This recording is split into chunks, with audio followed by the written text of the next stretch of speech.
Donc, je pense que c'est tout bon. Donc, remercier à Ibtissam et à Implant Suisse pour l'invitation. Et je vais donner une présentation de mon jour à jour au niveau de travail, surtout focalisé sur l'implantologie et l'esthétique finale. Elle va être une session très, très clinique où je vais montrer pas mal de cas. Il y aura très, très peu de texte, donc il faudra être bien attentif à ça que je vais dire. C'est un peu 20 heures, donc je pense que tout le monde a envie de regarder plutôt des cas cliniques et je vais essayer de partager un peu des petits tips, un peu d'expérience là-dessus et j'espère qu'ils soient positifs et que tout le monde puisse profiter. Donc, juste pour faire une petite introduction, j'ai été formé en médecine dentaire à l'Université de Barcelone. Après, j'ai fait un master de chirurgie orale à Valencia et un master d'esthétique à l'Université de Genève. Donc, ça donne une vision très intéressante lors de l'approche d'un cas clinique. Et actuellement, je travaille en Suisse. Ça fait bientôt 9 ans que je travaille dans un cabinet où on a des chirurgiens plastiques et puis la médecine dentaire avancée multidisciplinaire. Les jours à jour, ce n'est pas que des cas implantologie et des cas d'esthétique, c'est vraiment très varié. C'est pour ça que les cas que je vais vous montrer sont tous été faits par moi et aussi avec quelques collègues, surtout avec mon associé, où je vais vous montrer un tout petit peu qu'est-ce qu'on arrive à faire au niveau digital et les workflows qu'on utilise. Donc, le but d'aujourd'hui, c'est vous donner vraiment des notions basiques au niveau digital. Je ne vais pas vous montrer des cas modernes, fancy, juste pour la photo finale, ce n'est pas le but. Sinon que je vais vraiment partager de la réalité et être honnête avec vous au niveau du jour à jour. Pourquoi j'ai dit ça? Parce que franchement, la plupart de nous, on veut juste donner une bonne santé à nos patients, essayer d'être les plus micro-invasifs, donner quelque chose de long terme, soit esthétique, simplifier les étapes, que ça puisse se maintenir dans le temps, qu'il soit facile au niveau de nettoyage pour les patients et qu'il soit stable. Et à ce niveau-là, c'est important d'avoir une philosophie pour approcher ce type de cas. Il faut avoir un minimum de connaissances, il faut avoir l'habilité et surtout avoir une attitude positive face à l'approche, qu'on apprend de l'expérience et avec un contexte de chaque patient qui nous amène à prendre des décisions X et que personne hors nous, ils vont savoir vraiment de pourquoi on a décidé certains plans de traitement. De plus en plus, je me rends compte que lorsqu'on fait des cas complexes et multidisciplinaires, avant qu'arrive le monde digital, pour moi, c'était une casse-tête. J'arrivais pas trop à comprendre vraiment les étapes. Et lors de l'arrivée de ces digitalisations, on va dire, j'essaie de me simplifier encore les étapes et avoir un visuel du rendu final, que ça puisse me faciliter la communication avec les patients. C'est pour ça que pour moi, un minimum des outils, ça serait le suivant. J'ai un laptop, j'ai un ordinateur sur lequel j'utilise beaucoup la Keynote et les programmes Lightroom. Il faut avoir une caméra, un scan intraoral. Dans ce cas, j'ai le 3Shape, le Trios. Et on voit aussi la possibilité de faire des CT scans, des 3D, pour surtout la planification d'implants. Et après, pour donner un rendu un peu plus sexy à nos photos, j'ai des softbox. On a des softbox au cabinet. Donc ça, c'est un peu mon setup pour les cas de jour à jour et la documentation photographique. Donc, je vous invite à sortir un peu de la zone de confort. J'aimerais bien savoir les contextes dans la plupart de vous sur lesquels vous travaillez pour vous aider peut-être avec certaines connaissances que j'ai de ma part. Donc, n'hésitez pas à me poser des questions si vous estimez que vous voulez avoir plus d'informations complémentaires, etc. pour tout ça. Effectivement, tous ces outils, ça entraîne une prise de temps importante pour la planification. Donc, il faut bien prendre le temps, être motivé et rester modeste pour apprendre chaque jour de chaque cas qui puisse arriver. Donc, pour moi, il y a 4 étapes, il y a 4 concepts qu'il faut être clair avec chaque cas. C'est toujours d'abord prendre des photographies et faire un escanage intraoral pour qu'ensuite on puisse discuter, avoir une communication fluide avec les laboratoires. Après, on passera avec un essai des travaux avec de matériel plastique. On va voir tout à l'heure dans les cas cliniques que je vais montrer. Il faut passer par des provisoires pour avoir un rendu final qui puisse être réussi de notre part et satisfait au niveau du patient. Donc, la première étape et la deuxième, c'est très important au niveau qu'on va prendre toute l'information nécessaire pour communiquer au patient, créer des expectatives réelles, éviter des imprévus et surtout informer. Donc, je vais commencer par mes erreurs. Il n'y a pas tout le monde qui aime bien montrer quand on se trompe, mais pourquoi c'est intéressant de passer à la digitalisation pour diminuer les risques des erreurs. Et là, je vous montre un cas où je me suis confié à l'époque. On avait placé un implant en position 36 et là, on peut voir qu'effectivement, on se trompait. Les patients, finalement, ils n'étaient pas contents. Pourquoi? Parce que la couronne, elle était un tout petit peu lingualisée. Elle n'est pas dans l'axe de l'arcade. Donc, si on analyse la problématique, on va voir que la pose d'implant n'a pas été placée correctement dans les bons lieux, ça qui entraîne un rendu final qui n'est pas esthétique et surtout la patiente n'est pas contente, donc on est vite face à un moment un peu désagréable et tout ça parce qu'on n'a pas pris le temps au début de faire une bonne planification. Donc, pour éviter que ça puisse arriver, on peut passer à une digitalisation du cas. Là, je vous montre une situation où on avait communiqué avec le laboratoire pour essayer de se rattraper là-dessus, mais on peut vite voir qu'on on va pas respecter la convexité des restaurations. L'implant n'est pas à sa bonne place, donc la convexité qu'on a besoin pour rendre une esthétique finale n'est pas adaptée. Par contre, lorsqu'on fait les choses correctement, on va bien placer l'implant à sa bonne place.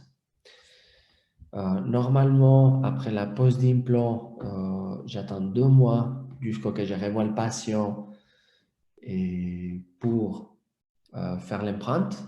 Et à ce moment-là, on va voir si on va jouer, entre guillemets, avec des provisoires ou directement passer à la restauration finale. Normalement, lorsqu'il s'agit d'un implant unitaire postérieur, j'aime bien passer déjà à la restauration finale. On est en confiance avec les laboratoires. Lorsqu'on maîtrise bien l'axe et l'angulation de l'implant, comme c'était le cas. Là, on rentre déjà dans les steps numériques avec des corps de scannage. Là, on voit, on a utilisé un tissu level. Et là, c'est une petite vidéo où on montre comment on va faire cette prise, numérique, où on élève la vis de cicatrisation. Normalement, je mets la vis de cicatrisation tout de suite après la pose d'implant et pas de fermeture. Comme ça, j'essaie de simplifier la vie au patient. Là, on va scanner déjà directement au niveau des tissus mous. Après, on met les corps de scannage et ça ira directement au laboratoire. Donc, pourquoi on utilise une guide chirurgicale? Ça va nous faciliter énormément le workflow. Je vais vous donner un index des cas sur lesquels je vais vous montrer au niveau digital où est-ce que je m'insère principalement. La plupart de mes cas implantaires sont postérieurs unitaires. Je vais montrer quelques cas où on a fait de la pose d'implant à plusieurs dans un même cadran. Un cas antérieur où on a utilisé le workflow digital pour des greffes avec mon associé. Et finalement, je vais vous montrer des cas un peu plus complexes sur Holon 6, Holon 8, en général des full arc. Donc, sur le secteur postérieur, je trouve très intéressant d'utiliser la guide chirurgicale, surtout au niveau des prémolaires où les racines sont très proches et il y a la difficulté aussi au niveau des sinus. Donc, comment est-ce qu'on agit? D'abord, la première visite, on fait un escanage intraoral où on aura des données STL qu'on appelle. Et puis, en même temps, on fait une radiographie 3D. Ces données, on va les transmettre au laboratoire ou au programme où on va planifier cette guide. On va se connecter avec Skype ou TeamViewer et ensemble avec les techniciens, on va établir la position finale de l'implant. Là, c'est le programme qu'on appelle SMOP, c'est le programme que moi personnellement j'utilise. Il va me planifier avec toutes ces données une clé finale pour la guide qu'on va valider. Et donc, là, c'est un cas de la 15 où on peut voir ensuite l'importance de ce guide parce que l'implant, il était placé dans un contexte où je ne voulais pas risquer concernant les sinus maxillaires qui étaient proches. Il y avait la racine de la prémolaire d'un côté aussi très proche et j'avais une localisation osseuse qui n'était pas homogène. Donc, pour réussir une stabilité primaire, il fallait placer l'implant dans les lieux corrects.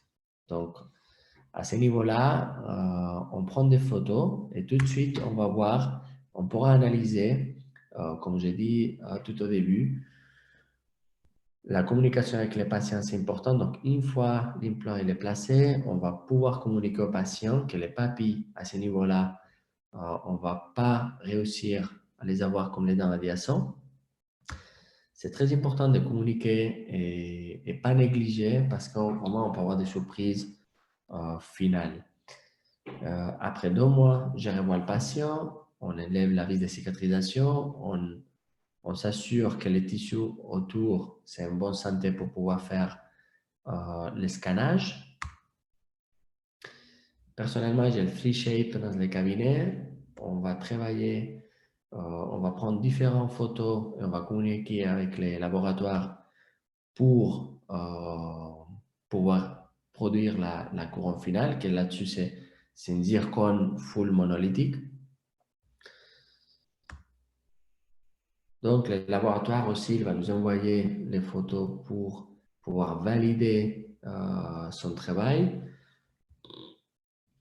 On peut vérifier l'axe qu'on a pu bien faire au niveau de la pose d'implant avec la guide. C'est le but, on facilite beaucoup le travail de laboratoire, qui va être toujours une couronne vissée au niveau postérieur. Et la plupart des cas, j'essaye de ne pas faire scellé, c'est toujours un travail vissé parce que ça va vraiment faciliter la maintenance, les fits. Il n'y aura pas des excès de ciment qui puissent déranger les tissus de soutien autour. Donc, à ce niveau-là, on va travailler toujours avec des zircones monolithiques scellés sur des T-base vissés à l'implant. Là, c'est le rendu immédiat. On vérifie avec une radiographie la connexion. Là, on regarde comme il y a l'ischémie, la pression au niveau gingival de la couronne. On va faire plusieurs photos pour évaluer ce placement. Des fois, les techniciens, ils sont un tout petit peu, ils ont l'habitude de donner une protubérance vestibulaire qu'il faut faire attention au niveau des restaurations. C'est très important de toujours prendre des photos pour la communication avec les patients, voir un tout petit peu où est-ce qu'on peut s'améliorer par la suite. Et là-dessus, on va voir qu'il y a on va visser la couronne à 35 newtons, on va mettre du téflon et ensuite on va mettre du composite pour fermer l'accès. Ça, c'est un autre cas au niveau postérieur où c'est important avec la 3D qu'on va faire au début. On va évaluer la couronne finale et on va voir que c'est évident qu'on va devoir faire une greffe vestibulaire lors de la pose d'implant. À ce moment-là, on peut voir tout de suite comment est-ce que ça change déjà les profils futurs de cette architecture. Après 2 mois, on va revoir les patients et on va voir que déjà le profil, c'est l'adéquat. Si on regarde à ce niveau-là, l'avant et après, il est très intéressant parce que là, on a une bonne architecture pour le rendu final esthétique. Important de travailler avec un bon profil d'émergence. C'est pour ça que soit avec les piliers, avec la vis de cicatrisation ou avec un pilier personnalisé, on va prendre un peu le temps d'élargir cet accès pour le rendu esthétique final. Là, on met les corps de scannage. Et maintenant, c'est la partie du laboratoire qui, à nouveau, elle va faire la couronne en zircone monolithique vissée pour ces cas. À ce niveau-là, on va faire toujours pareil. On va prendre des photos, on va évaluer les fits de la couronne pour les rendus esthétiques et voir, toujours donner le feedback au laboratoire et montrer aux patients les rendus final. Un autre cas au niveau postérieur, toujours en faisant une photographie initiale et la 3D initiale radiographique, on va pouvoir communiquer avec nos patients et avec les laboratoires finaux. Et surtout, pour nous, ça va nous aider à planifier l'intervention. On sait qu'on va devoir faire une greffe vestibulaire pour améliorer les rendus esthétiques finales. À ce niveau-là, toujours, je fais des photos des interventions chirurgicales pour évaluer l'axe que je peux y avoir. On va placer notre implant dans la bonne position pour ensuite placer tout de suite un vis de cicatrisation, pas de fermeture, toujours que j'ai une bonne stabilité. J'essaie de garder déjà un accès immédiat pour que quand je vais revoir les patients après 2 mois, on va pouvoir faire le scannage intraoral et donner le travail de laboratoire pour qu'il fasse la couronne en zircone monolithique vissée. Là, dans ce cas, on a mis toujours, je mets du téflon et du téflon et les provisoires parce que je vais revoir les patients après 30 jours, après un mois, plus ou moins, pour réviser cette couronne et m'assurer de la stabilité de cette couronne. En même temps, on peut toujours, là c'est la réalité, on peut toujours voir aussi s'il faut renvoyer ou pas la couronne pour amélioration de la teinte. À ce niveau-là, il y avait un peu de saturation qui n'était pas la correcte au niveau esthétique, mais pour que vous voyez comme quoi des fois les laboratoires ou peut-être l'information que nous on a donnée au début, c'était pas la correcte et c'est quelque chose avec lequel il faut le faire jour à jour, hein. Donc, on peut voir le rendu final de la couronne. Au niveau de couleur, on peut toujours s'améliorer. Un autre cas important où j'estime que c'est important, où on peut se profiter aussi au niveau digital, c'est dans les cas de les placements immédiats des implants. Ça, c'est un cas où on avait une fracture verticale. On peut voir la fracture verticale au niveau de la molaire des mésiales à distale. On avait essayé de garder la dent en faisant un traitement conservateur avec des composites initiales et traitement des racines. Malheureusement, le patient il est revenu pour des douleurs, donc finalement, on a dû lever la dent. Il faut essayer d'être le plus pragmatique possible pour pouvoir placer l'implant dans la bonne position et surtout au niveau interradiculaire pour chercher la stabilité primaire. On va placer du xénograft pour remplir les espaces et les différents emplacements des racines autour de l'implant. On va placer dans ces cas un tissu levé et à ce moment-là, je trouve intéressant de faire un abutment personnalisé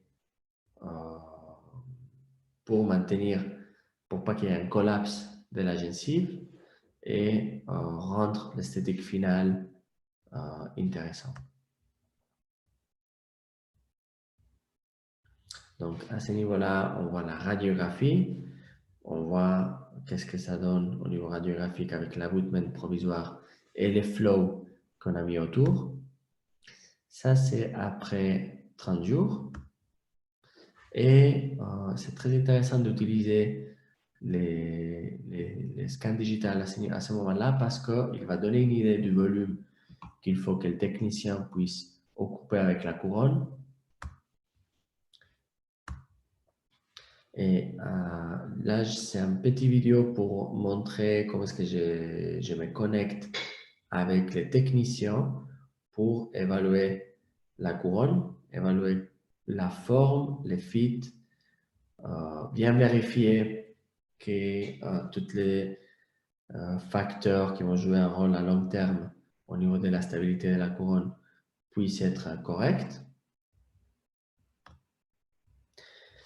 Donc, après, normalement, 7 jours ou 14 jours, on revoit le patient, on élève l'abutment de cicatrisation, on regarde comment est-ce qu'il y a un très très bon aspect gingival qui va donner un rendu esthétique optimal.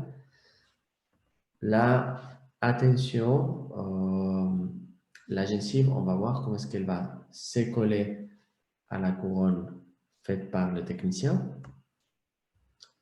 C'est une vision pour bien montrer l'importance de la bonne colocation, la bonne position de l'axe de l'implant. Ça, c'est le rendu final. On peut bien voir comment est-ce que la gencive elle s'est bien adaptée au niveau de la couronne. Important aussi voir d'un côté palatin l'adaptation. Et ça, c'est le rendu esthétique final.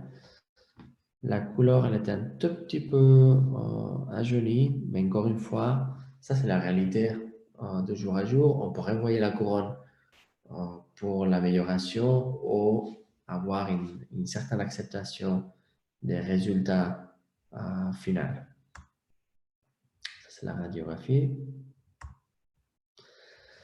Donc, on va passer maintenant au flux de travail sur la colocation de plusieurs implants en même temps. À mon avis, dans mon jour à jour, j'avoue que la chirurgie guidée, je l'utilise surtout dans les cas des prémolaires ou des espaces très étroits pour éviter vraiment les sinus et la protection entre les différentes racines.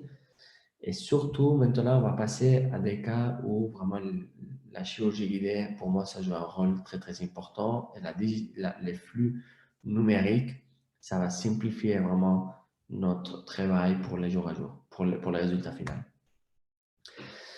Je vous mets un article très intéressant parce qu'à partir de ce moment-là, j'estime que travailler avec des prototypes avant de finir les cas, et pour moi, c'est un aspect primordial pour lequel on doit passer et il faut qu'on soit familiarisé avec des laboratoires et les techniciens qui puissent nous donner cette facilité. Non? Donc, je commence avec les cas. C'est un cas clinique où il y avait un pont de 17 à 13 où il y avait des problèmes. Surtout, il y avait des caries sous la couronne de la 13, donc il fallait démonter le pont. On a essayé de garder la 17 pour avoir un appui pour la prothèse amovible. Là, on va enlever, ça c'est sur la même séance, on va enlever les ponts, on enlève le pont, on regarde la racine de la 13, où on va travailler postérieurement après la pose d'implant pour la réhabilitation et la restauration. On va faire une incision horizontale.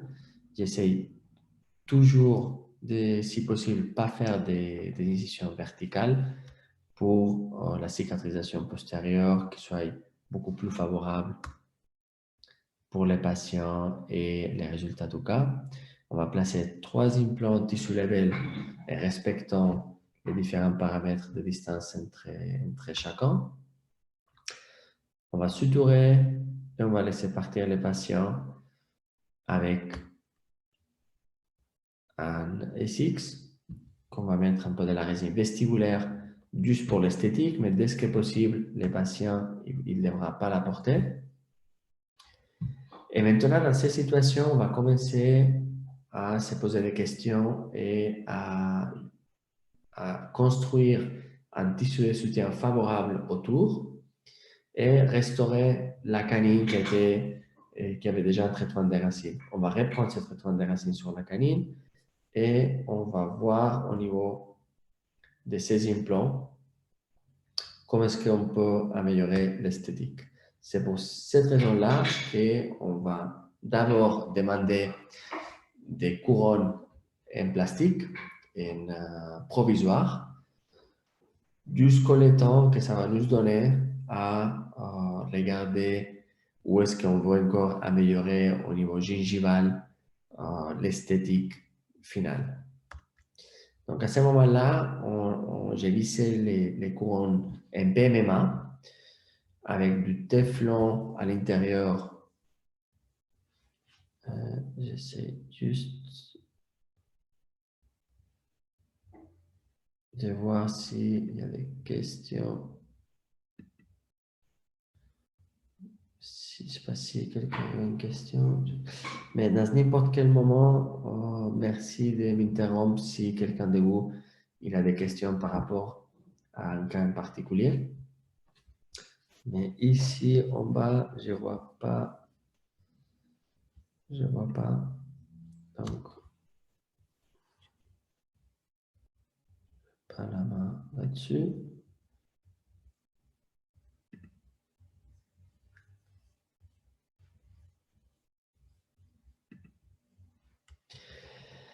Donc, à ce moment-là, comme j'expliquais, on a la situation des couronnes provisoires en PMMA vissées en bouche. On va s'en occuper de faire le travail sur la canine. Je fais une préparation verticale sur cette canine. Ici, on peut apprécier, c'est allumé mon Siri, je ne sais pas pourquoi.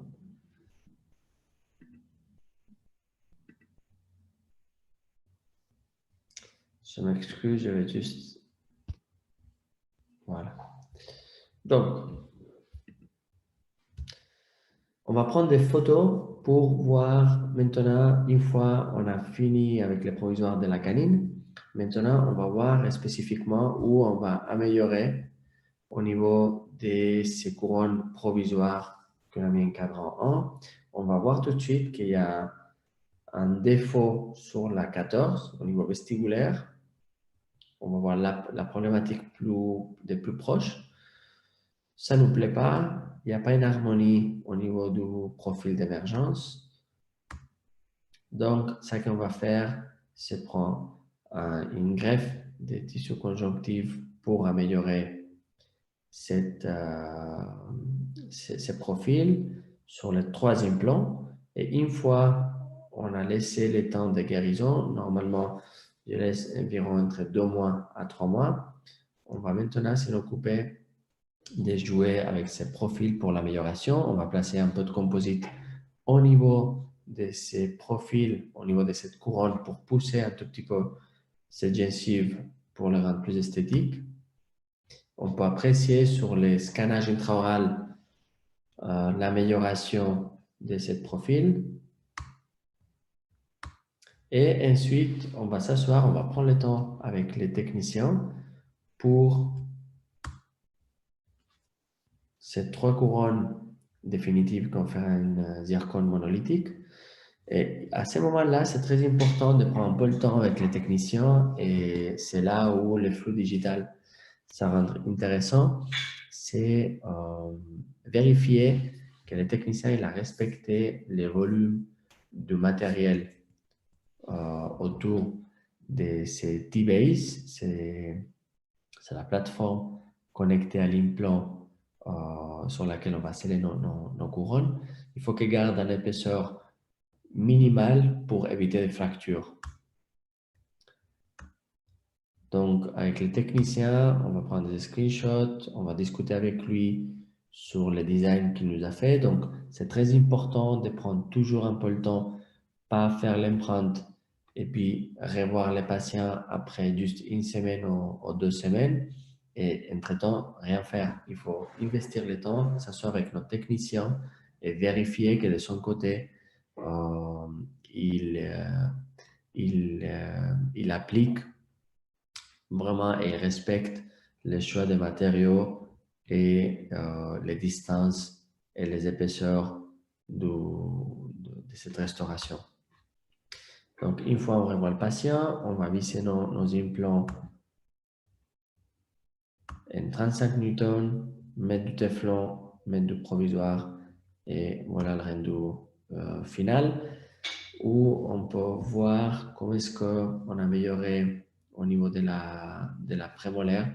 Ce n'est pas un résultat, on va dire, pour une photo finale attractive, mais c'est la réalité du cas qu'on a jour à jour. Important dans les cas antérieurs, encore plus, respecter la pose d'un implant dans les bonnes conditions. Comme toujours, on va prendre des belles photos au début.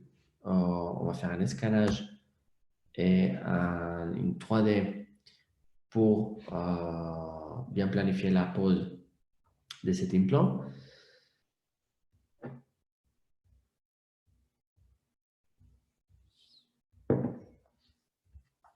Donc, je pense qu'il y a quelqu'un avec une question, mais je n'ai pas trop la main là-dessus. Hop.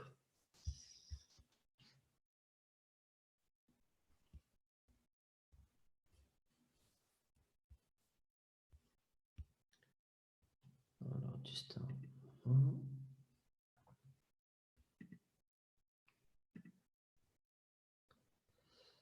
Donc,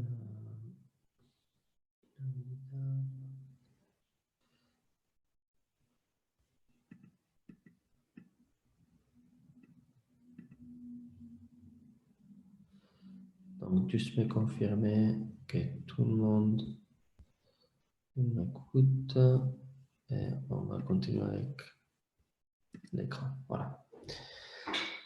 Donc, comme je disais, dans ces cas, c'est encore plus important de respecter les bons positionnements de l'implant. Pour quelle raison?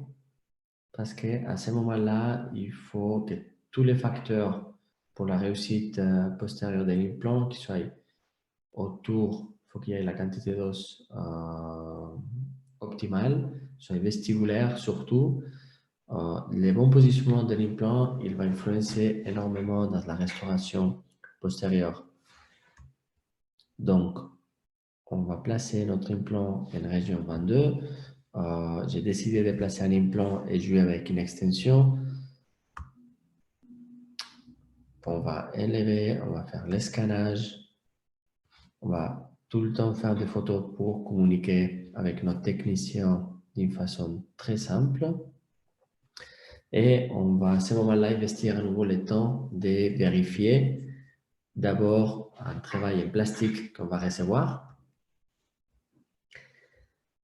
Il va nous montrer les différents facteurs sur lesquels on peut jouer, surtout au niveau de la dent numéro 21. On peut voir où il y a la flèche, comment est-ce qu'on peut s'appuyer au niveau de la gencive pour rendre un peu plus esthétique le profil d'émergence. À ce moment-là, on est connecté avec notre technicien. Il faut, encore une fois, j'insiste là-dessus, prendre le temps de s'asseoir avec notre technicien, communiquer, être visuel, parler le même langage pour d'abord recevoir un travail d'essayage, un travail en plastique, un travail qu'on va mettre de façon provisoire pour travailler les tissus mous, et ça va nous permettre de faire des modifications.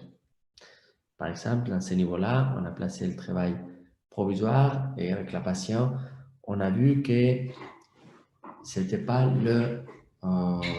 l'esthétique favorable pour elle. Elle aurait aimé garder un diastème.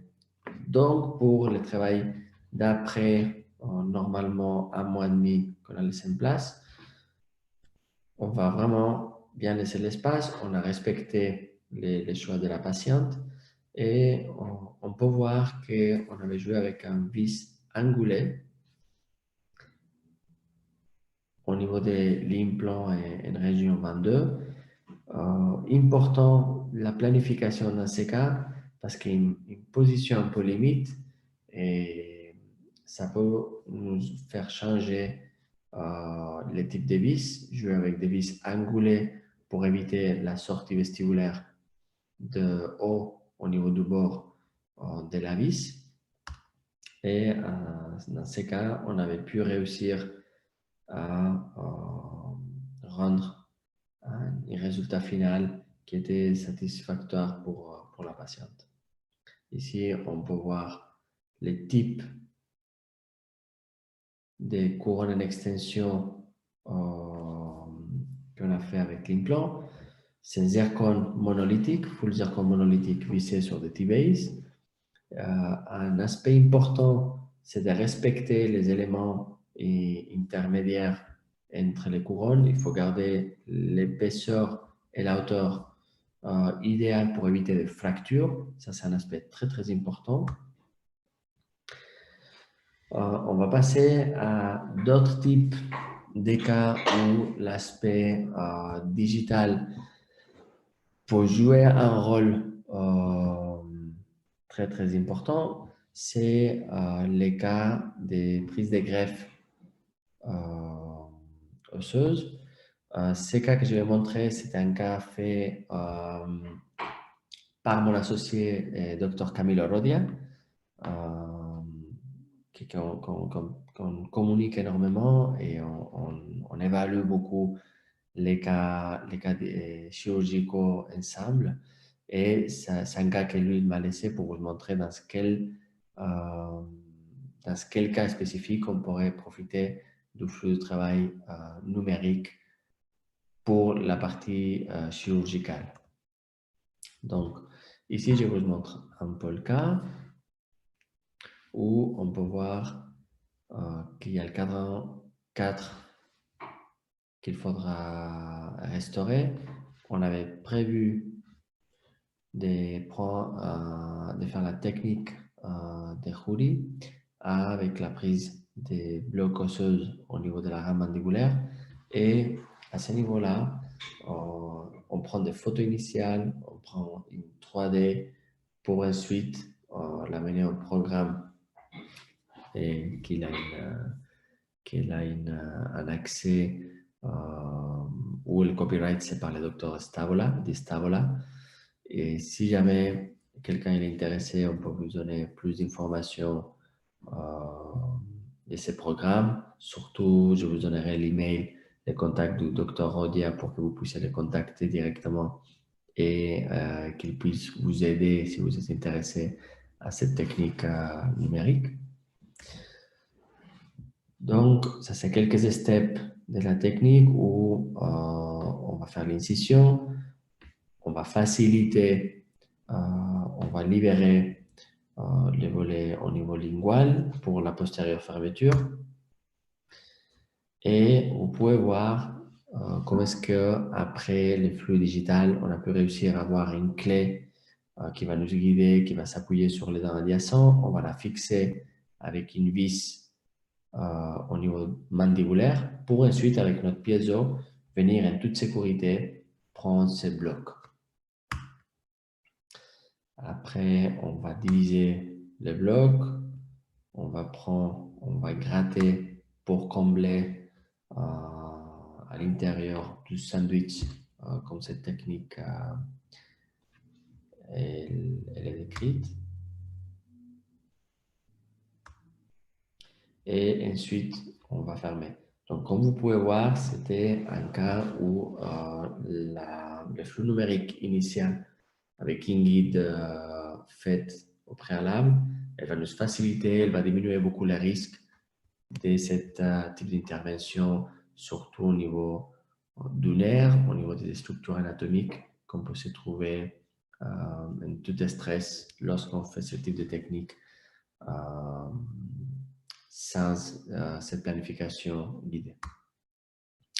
Un autre cas que je vais vous montrer sur lequel les flux numériques digital rendent service, c'était un cas où on a vu une patiente de 78 ans qu'elle devait se faire opérer par rapport à un type d'endocardite. Elle avait une intervention cardiaque et du jour à lendemain, elle se présente au cabinet dans cette situation où le docteur, où on a fait un point concilium entre son docteur, la patiente et moi, et la patiente, elle refusait de faire l'extraction de tout le secteur du maxillaire supérieur, mais elle avait un pont de 12 à 22. Ces ponts de 12 à 22, c'était les plus concernés. Elle avait une infection importante. Donc, on a décidé finalement, vu le contexte, comme on disait au début, ce contexte, elle nous a fait prendre la décision de laisser tout le reste et d'extraire les ponts de 12 à 22, comme c'est le cas. Et ensuite, elle a porté un provisoire jusqu'au qu'elle a pu faire l'intervention cardiaque. C'est provisoire, c'était un provisoire avec une gouttière transparente qu'elle pouvait mettre et lever. Et ça nous a permis de prendre le temps et d'évaluer qu'est-ce qu'on allait faire dans ces cas. La patiente voulait une solution fixe et vu qu'elle voulait une solution fixe et vu tout le contexte sur lequel on était, on essayait d'éviter d'aller vers la rame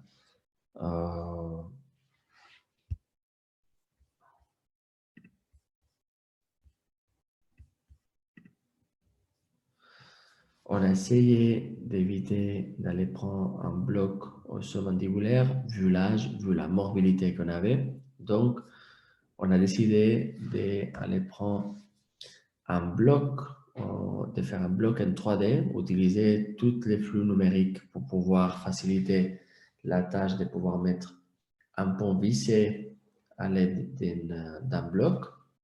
Donc, encore une fois, on fait des photos, on a fait la radiographie 3D de cet scan pour envoyer le programme avec lequel on collabore, SMOP, pour pouvoir faire une planification de la pose de ces implants à l'aide d'un bloc en 3D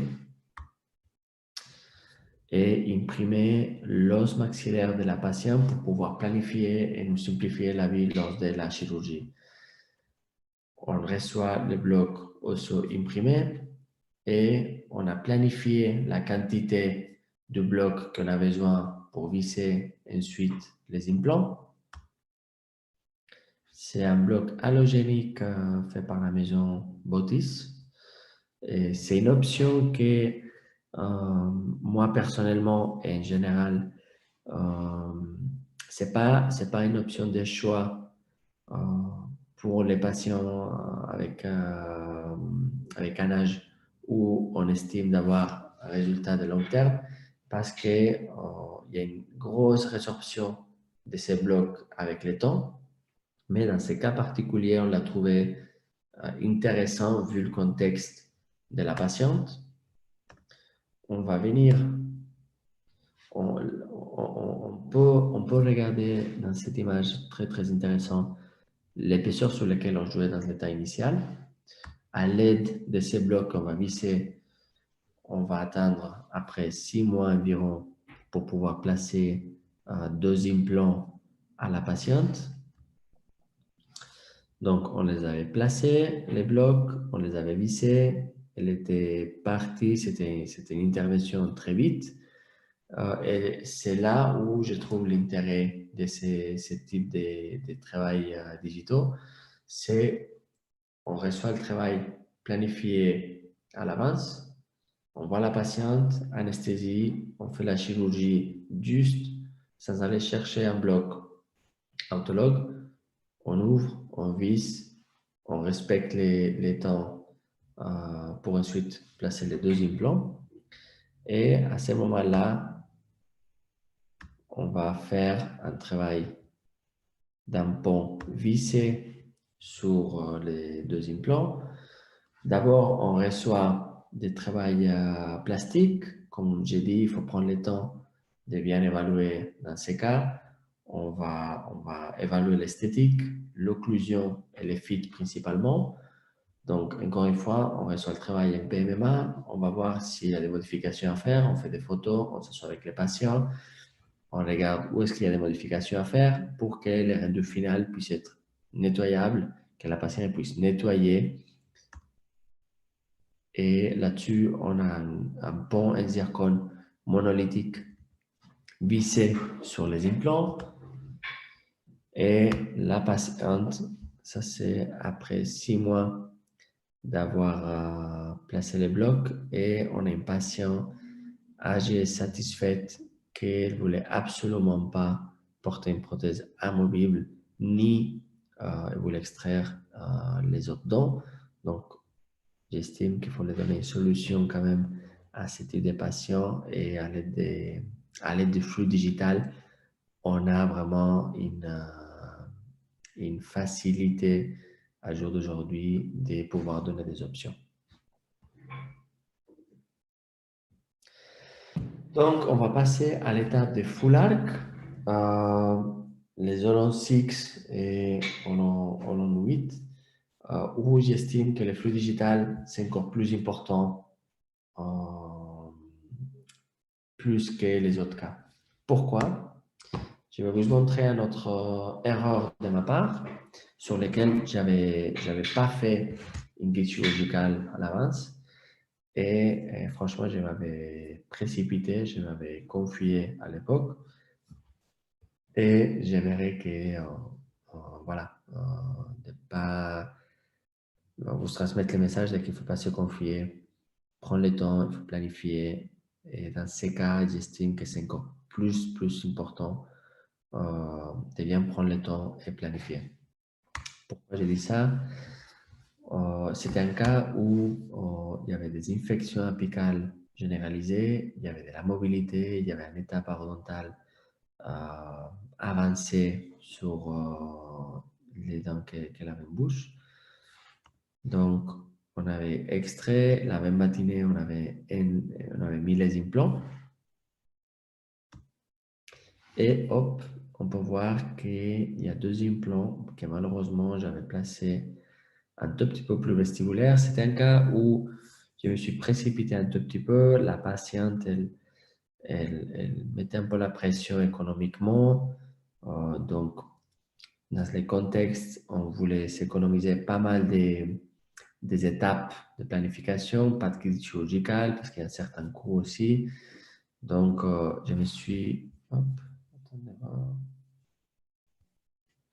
Une question. J'ai pas accès. Pas accès à la question. Juste un moment. Ça va me...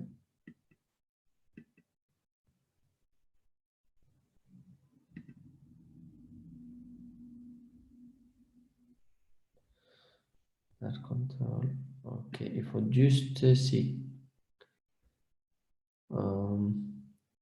Si on me laisse voir la question que ça a été posée.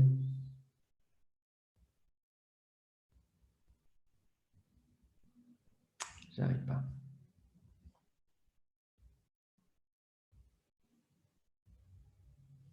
Ok.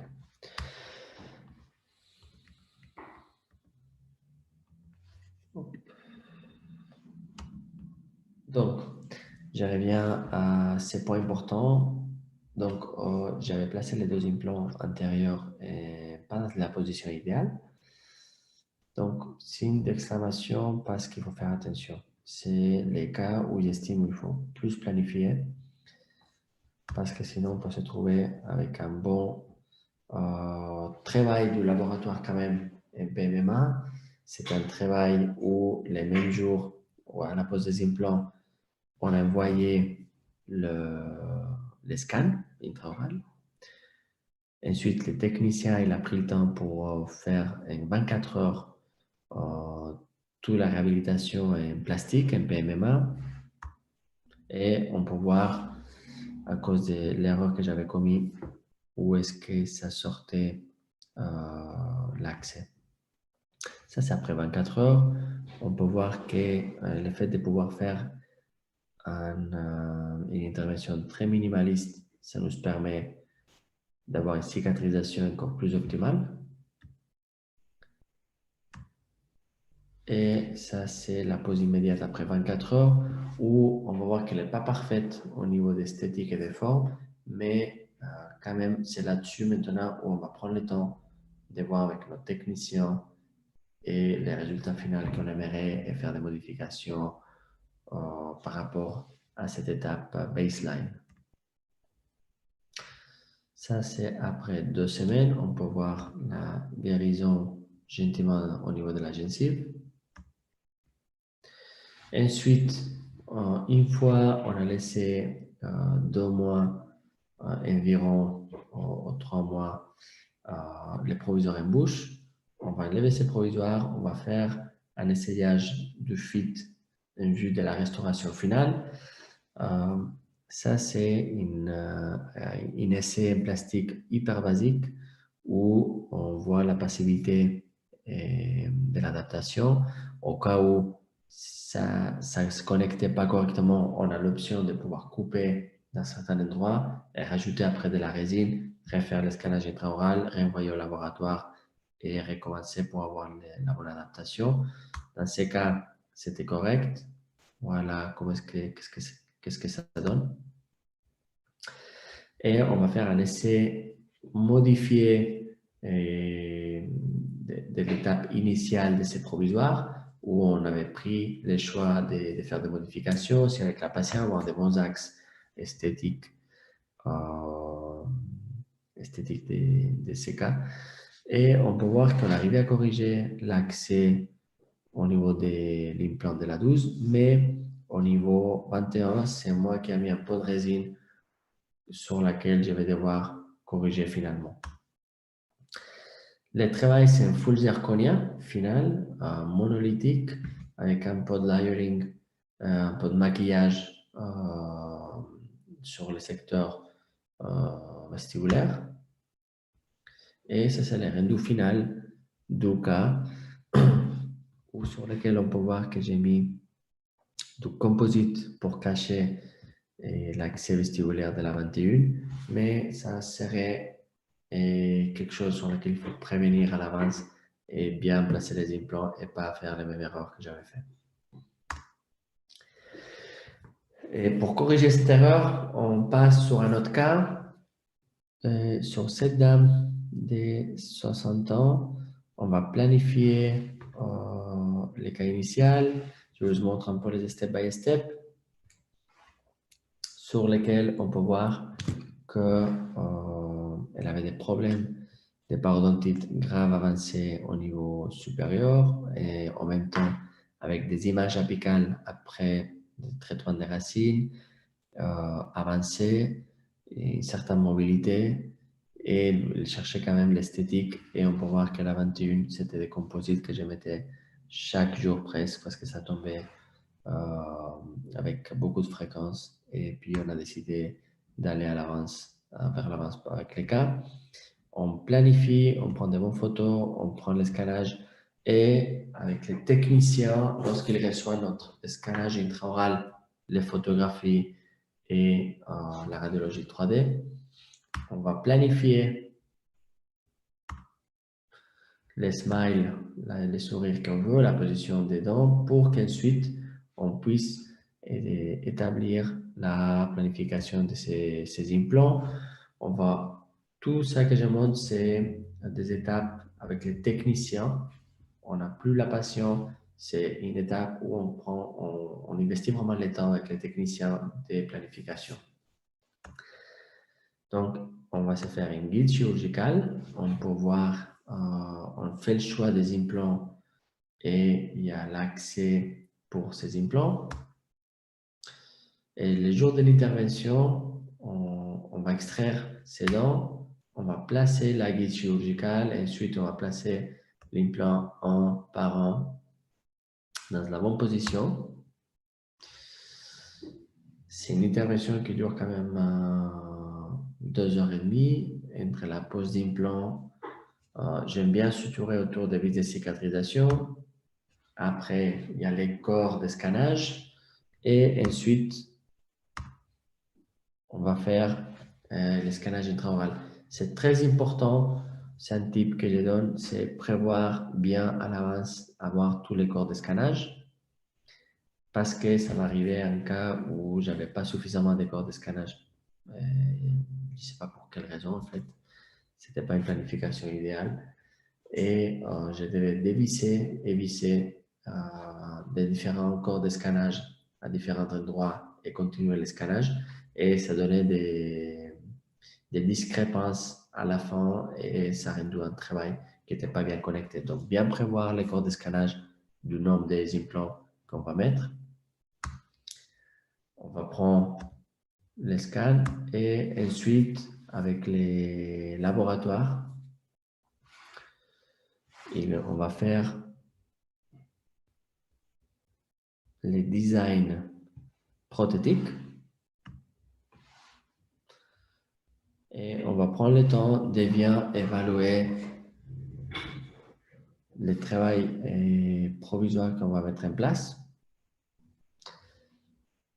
Ça sera très important d'établir une protection d'occlusion canine.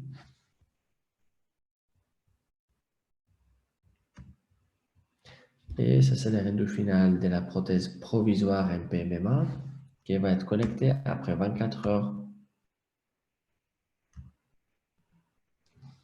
Ça, c'est après 24 heures de la pose d'implant. On fait des photos, on fait une bonne pression au niveau gingival parce que dans ces cas-là, on ne va pas mettre de la céramique rose, ça va être tout blanc que les dents. Donc, ça, c'est la pose. En même temps, on fait des photos pour tout de suite évaluer les modifications qu'on fera plus tard. Ça, c'est après 2 semaines d'avoir enlevé les points sutures. Et la patiente, elle est en content avec les provisoires du haut. Vous les passez pour l'arcade inférieure. Et à ce moment-là, on va voir en même temps, avant de finir les hauts, on allait faire les bas. On allait faire la même chose. On planifie. On va planifier pour quelle raison? Pour respecter la bonne position des implants, respecter les structures anatomiques qu'on a autour. Donc, ça, c'est le jour de l'intervention. On va placer la guide chirurgicale. On va gagner du temps. On va placer les implants dans la bonne position qu'il faut. On va s'aider avec des dents que lors de la planification, on a laissé en bouche pour s'appuyer avec cette guide. Et on va suivre les mêmes steps qu'on a fait avant et on aura une prothèse en PMMA, plastique provisoire immédiate, respectant quand on vise cette structure provisoire, il faut que ce soit à 15 ou 20 newtons maximum. Et on va laisser cicatriser. Et à ce moment-là, on va prendre des photos pour voir l'étape finale qu'on va faire prochainement. Déjà, on peut voir qu'avec la structure provisoire, on est dans les bons schémas. L'esthétique qu'on aimerait donner à la patiente, on est dans la même longueur d'onde avec la patiente et les techniciens. Donc, ça nous permet de diminuer les risques et de voir vraiment quel résultat on va donner à la patiente avant de l'usinage de la zirconfine. Et dernier cas, je vais vous montrer, c'est notre full arch qu'on a fait haut et en bas. Les patients, ils se présentent au cabinet, il a des prothèses amovibles haut et en bas, il en a marre. Il aimerait avoir une solution finale céramique, solution finale fixe, désolé. Et la planification s'entraîne, encore une fois, des radiographies, des photographies et un scannage ultrawide. Ça, c'est les cas de la situation qu'il avait venu. On prend des photos et on va planifier ces poses implants. Au début, il faut dire que le patient, il venait que pour la partie inférieure et que la partie supérieure, ça ne le dérangeait pas plus que ça, que pour le moment, lui, il ne voulait vraiment pas porter la prothèse inférieure. Donc, on planifie la pose d'implant inférieure avec un CT scan, une guide, et on va placer ces implants. Important de l'axe des implants qui soit respecté pour la future prothèse au niveau d'insertion. Je n'ai placé pas les mêmes types d'implants, c'est pour ça que vous voyez une tige qui est différente. On va mettre les vis de cicatrisation, ça correspond à la même même temps de l'intervention. On met les corps de scannage en même temps, on va faire le scannage et le laboratoire il va nous faire le design d'une prothèse en résine provisoire. On a fait au début sur 4 et pas sur les 6 parce que j'avais 2 implants, c'est les régions 46 et c'est les régions 33 qui n'étaient pas stables, je n'avais pas réussi une stabilité primaire. Par contre, sur les autres 4, oui, c'est pour cette raison-là qu'on a décidé d'aller vers l'avant d'abord avec ces 4 implants pour assurer la pose immédiate. Ça, c'est après 24 heures. J'ai décidé d'aller tout blanc pour les provisoires. Et c'est clair que pour le résultat final, on aura une structure rose de support. Mais pour le provisoire, vu le temps qu'on avait, on voulait se faciliter un peu la vie. Ça, c'est après un mois et demi. On peut voir déjà comment est-ce que ça cicatrisait et la structure, le support il diminue, il n'y a pas une compression initiale. Ça, c'est une situation qui s'est arrivée, c'est-à-dire le patient il était content du bas, donc il a décidé de faire aussi les hauts. Il nous a demandé, écoutez, je suis content avec les bas, c'est bien passé, donc j'aimerais aussi faire les hauts. Et nous, avant qu'on finisse la structure du bas, vu qu'il y aura un impact d'occlusion, si après on finit les bas et qu'il veut faire les hauts, il faudrait tout recommencer et c'est vraiment un casse-tête d'un point de vue laboratoire et refaire l'usinage des structures. Donc, on a laissé le provisoire en bas et on a décidé de faire en même temps les hauts. On a fait un all 6, on a mis les implants, en même temps, on a fait les scannages. C'est très important de prendre les photographies et les scannages intraoraux à l'avance avec la planification parce que le laboratoire il va se baser là-dessus pour la hauteur de ces prothèses immédiates. Ça, c'est les corps de scannage. On les élève, on remet les vis de cicatrisation, les patients ils partent à la maison et après 24 heures, on reçoit la prothèse immédiate en PMMA, en plastique, vissée. Donc ici, on peut apprécier d'une vue intéressante palatine la position d'implant. On peut voir comment est-ce que ça cicatrise gentiment. Ça, c'est après 1 mois et demi. Et ensuite, on avait placé beaucoup avant les implants inférieurs. On peut voir la bonne santé des implants, des tissus de soutien autour des implants. On va mettre les corps de scannage. Et Léo, on avait les 3 mois. On peut apprécier que les provisoires, il avait un fit particulier où on avait eu un petit problème au niveau du cadran 2. C'est la réalité, c'est quelque chose qui peut y arriver. C'est pour ça qu'il faut, c'est très important de revoir cet aspect-là avant de passer à l'étape finale. Donc, on refait, on va modifier les provisoires sur lesquels il fallait faire des modifications pour l'adaptation sur l'implant et aussi pour évaluer les différents esthétiques et évaluer principalement l'occlusion avant de l'usinage. Et ça montre la différence qu'on avait fait d'une première structure provisoire à une deuxième provisoire, vu qu'il y avait des modifications importantes à faire. On a établi des modifications et on a décidé de refaire un scannage là-dessus. On peut voir comment est-ce qu'on était beaucoup plus vestibularisé au début du cas et on a rendu plus vers l'arrière les structures.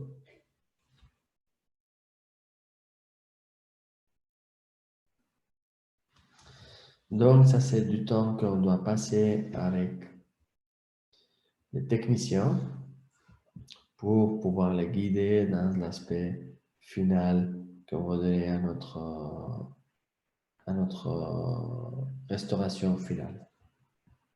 On avait décidé de faire une restauration en zircone monolithique supérieur et une chrome cobalt résine inférieure.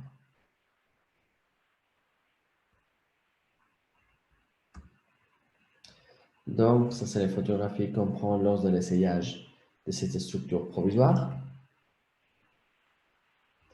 On va valider ensemble avec les patients.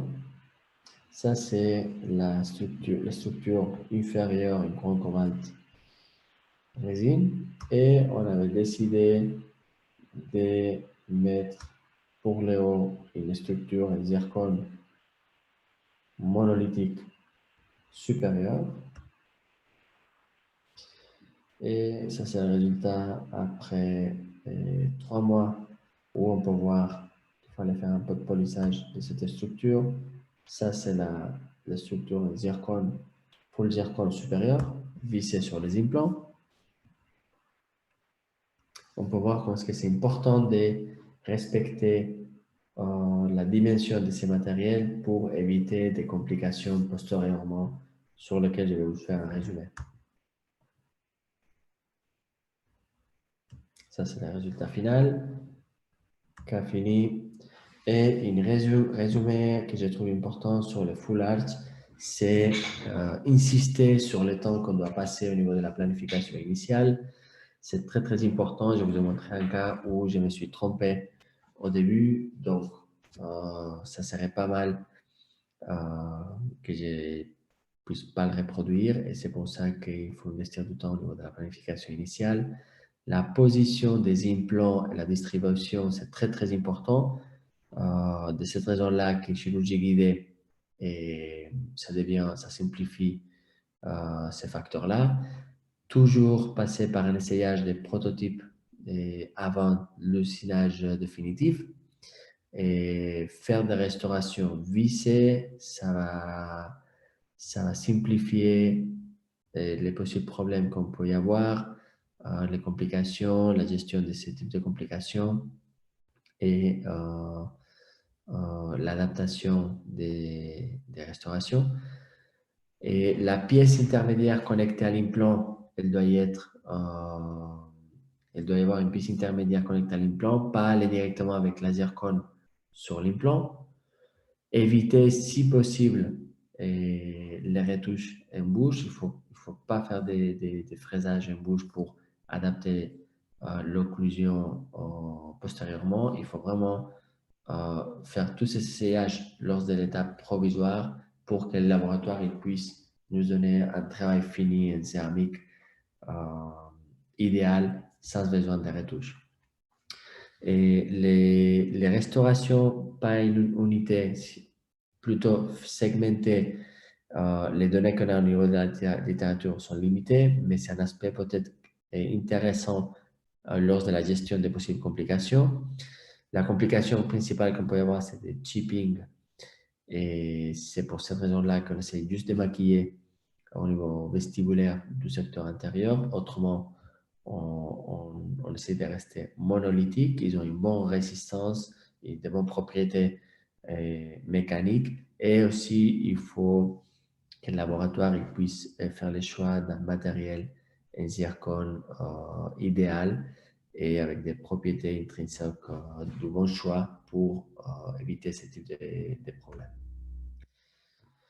Donc, j'espère vous avoir donné une vision globale intéressante au niveau du flux numérique et digital.